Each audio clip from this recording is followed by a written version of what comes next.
This is Frank Diaz Lopez, Management Class 605. We'll be talking today about Southwest Transit. Overview. We're going to be explaining the vision, the team SWOT analysis, plan, culture and value, stakeholders, and we'll summarize it in the end.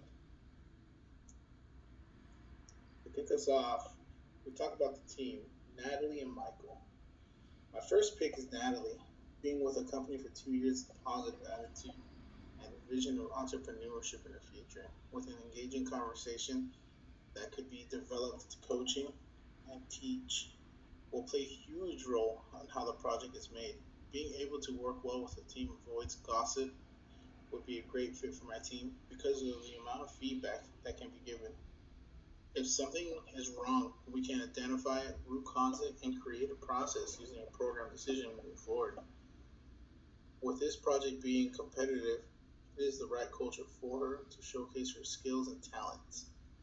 Being able to lead could be the perfect spot to shine, but also learn how to be part of the team. My second pick is Michael. Being with the company for 5 years with a positive attitude looks inside of the best of people. This type of person plays well with others and is neutral in situations and has a wealth of knowledge from his education, creating a diverse environment that could provide evidence-based processes. Michael is a team player and has a lot of emotional intelligence, which controls the environment slash culture. Emotional intelligence also plays on how to approach peers with coaching without creating a defensive or shut down employee. Having excellent writing and communication skills can play a huge role on turning over a project to specific details and writing out plans to senior leadership to see and understand. Being able to be strategic and tactical at work, he wants feedback in order to get better. This would be a great candidate on goal setting during personal development. Being able to push himself to get better would create a sense of value to him and the team that the management is investing in their employees. Caitlin and Elizabeth. When it comes to these two, Caitlin is new to the company, which brings a different set of eyes. Showing great promise within the company, this team would teach her how some crucial lessons on moving up too quickly. Showcasing stability in the teamwork on projects paints her as a sustainable leader. Being able to set the bar high for performances goes a long way. Being able to take on tough challenges, she appears to dislike tasks that are below her. This offers management some opportunities to develop her and train her on emotional intelligence and empathy. Teaming up with her creates endless opportunities that benefits the team and project. My last pick is Elizabeth. Has been with the company 4 years and enjoys working together when it comes to teams. Keeping her mindset on the bigger picture can remind everyone the team why we are doing lower level tasks. Her goal is to move up within the company, which falls in line with the project as a development plan is set goals and objectives personally and professionally. Elizabeth is flexible and is determined to be a leader. Elizabeth is detail oriented and outputs quality work with opportunity to rush things to meet deadlines. I view that as a good problem. To work with her on her set goals will plan it within efficient and effective. Looking at our SWOT analysis, we'll be talking about our strengths and weaknesses.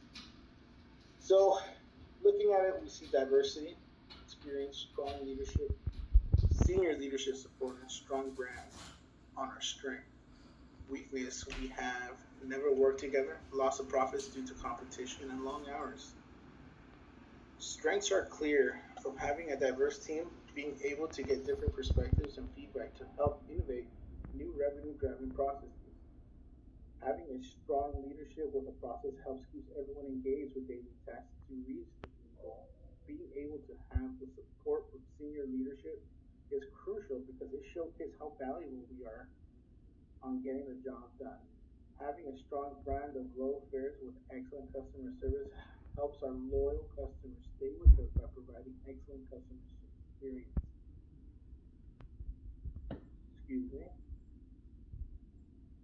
Our weakness, as Griffin R.W. would state in his book on what the difference between a team and a group is an individual role and structure of the individual. Although there may be times where this is the best option to achieve small tasks that would require small resources, but overall it would be the same mission slash goal. Achieve the end of to be able to achieve at the end of the day. Due to the competition launching their new product, it does affect the market share loss of success. Um, there's also the long hours involved in this project that would create tension between team members and stress. Now, this obviously plays a role on how our leadership is going to be doing, making sure that we're creating our trust, our development plan, so at that point we create a healthy culture.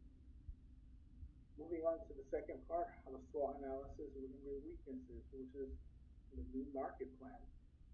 Uh, as you were stating, opportunities, the new market plan allows evidence-based decision making without having more time to affect our end of the product due to the neighborhood not fortified. So indicating that our new market plan, if we have more time, maybe we can find our variables um, with more evidence to support on why we're making that decision. Even though our learning curve for the new members that have not experienced this high level team, this will be a great experience on exposing them because they're going to be our future leadership. So at that point, we have a development plan, a pipeline for moving forward within the company. Everyone on the team has strengths and weaknesses, which is a balance with this team because having that experience with that new insight and diversity will create a very dynamic culture, but with a lot of positive future outcomes that we'll be getting. Um, Threats would be a loss of business due to new products that could affect sales. Being on a tight schedule plays a role in how much quality work we can do within the time frame or time given. With the added stress and the long hours, it can create a burnout rate for individuals. All of a sudden, people first, there's going to be initiative. So realizing when the line can and cannot be crossed on long hours. Later on in this presentation, we'll talk about how to be able to take care of yourself without the individual being there. Being able to take care of yourself is number one goal because how can you be successful if you're not in the right mindset? You know, the team suffers if you're not in the right mindset, if you're exhausted, you burn out, etc. Our plan. Our plan is simple. We start with the foundation of making a marketing strategy to achieve our launch goals successfully.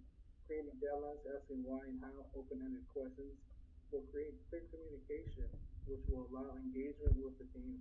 Placing accountability for individuals and their roles for the project will follow up is crucial. The ERG theory by the Yale psychologist Clayton Aldifer explains how people can stay engaged because they see value in the project. Managing conflict would be easier with the equity theory.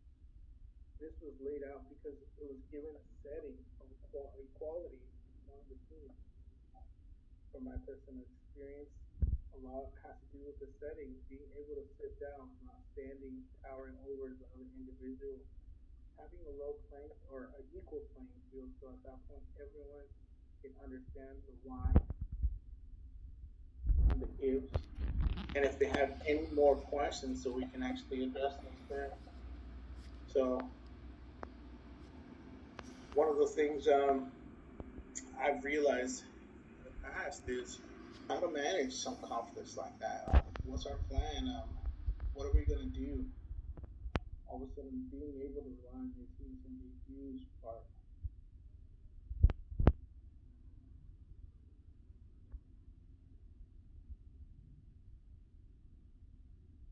This next slide, I did a word cloud to see what is leadership, what's our influence, and what's our culture. Conscious capitalism is supposed to be like, and what it's made out of.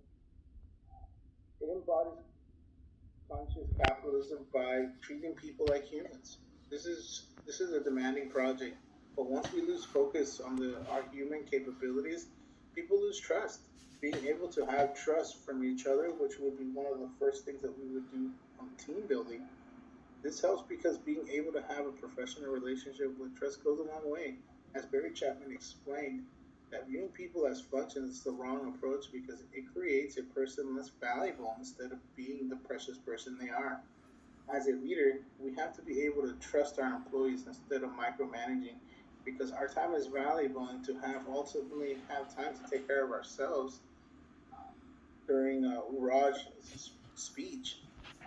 How can we do that if we're spending so much time managing little things from our employees instead of trusting them, delegating them, and giving them that responsibility to make those calls? There's nothing worse than not being able to make a decision and waiting for a leader, and when that leader is not there. So that's how conscious capitalism is going to play. Our stakeholder, as Mr. Chairman states, the tyrant only uses people for their own success, while a great leader actually elevates the whole team. This is a perfect example of what type of leadership we're trying to create. And using the proper team for this is going to go a long way. Well, this project, this is obviously going to create more based on accomplishments and the success. The opportunities is something we'll strive to get and get better. Uh, this alone will create a long value of self accomplishment because they are stakeholders in the company. Their actions directly affected by having a healthy culture, a need for a person to feel part of something bigger than themselves, something huge. This would be my forthcoming plan, launching our project. Obviously, with the time given, with the resources given, but with the support of the senior leadership team, our only option is to succeed. And using conscious capitalism, we'll get there. Managing a metric is going away. We can still manage by trusting our people, holding them accountable to it, having their commitment, their buy-in, seeing value, showcasing that. That's going to go a long way. And finding how to improve personal and professional development for the team goes even a longer way to get their buy-in. So at that point, they want to become part of the team because if they're getting something out of it, they fit. They're part of an actual team. Thank you.